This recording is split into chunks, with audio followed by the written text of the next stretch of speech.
Magandang umaga, narito na ang PTV Balita ngayon. Unang batch ng Filipino repatriates mula sa Dubai dumating na sa bansa kaninang umaga. Ang detalye niya mula kay Princess Jordan ng IBC. Princess? Joshua, as of 6:45 a.m., ligtas ng nakalapag sa NAIA Terminal 3 ang 299 na Pinoy repatriates mula sa Dubai sakaya ng Emirates Flight 336. Ayon nga sa DMW, karamihan sa mga pasaherong ito ay mga kababaihan, bata at mga infants.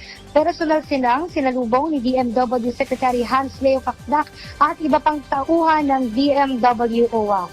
Kamakailan ay marami ng mga OFW na nasa 80 to 100 na mga Pinoy ang nagpahayag ng kagustuhan ng umuwi ng bansa dahil yan sa nangyayaring sigalot sa Middle East. Kaya naman ang mabuksan ang limited flights o airspace sa Dubai, isang flight agad pa Manila, lula ng batch ng mismong repatriates na ito ang isinagawa kagabi. Ikinagalak naman ng DMW ang naturang matagumpay na pagpapadala o pagpare-repatriate ng mga Pinoy mula sa Dubai sa pakikipagtulungan yan sa pamahalaan ng UAE at iba pang ahensya. Sa hakbang na sinagawa ng DMW ay tuloy-tuloy ang ginagawa nilang makikipagtulungan din sa DepEd, sa DSWD at iba pang mga ahensya para tuloy-tuloy ang pagtugon sa mga pangangailangan ng mga Pinoy na apektado ng sigalot sa Middle East. Sa ngayon nga, inihintay pa ng mga kasama natin dito sa NAIA, kasama ng ibang mga media, ang pagdating mismo sa holding area para tuloy nating makapanayam at makumusta ang kalagayan ng mga OFWs. Yan muna ang latest mula dito sa NAIA Pasay City. Balik sa inyo.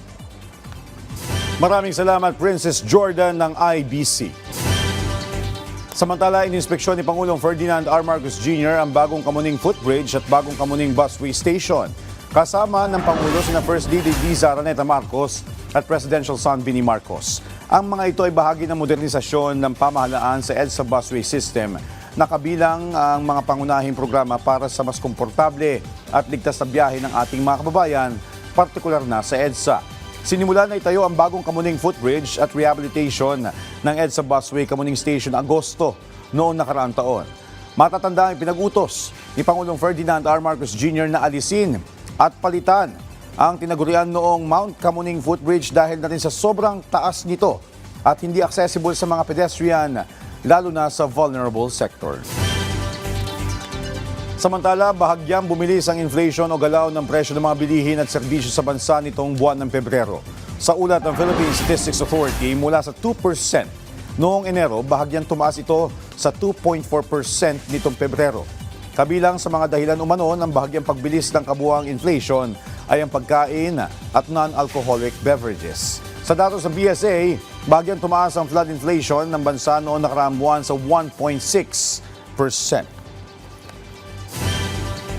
At yan ang mga balita sa oras na ito. Para sa iba pang updates, follow at ilike kami sa aming social media platform sa @PTVPH. Ako po si Joshua Garcia para sa Pambansang TV sa Bagong Pilipinas.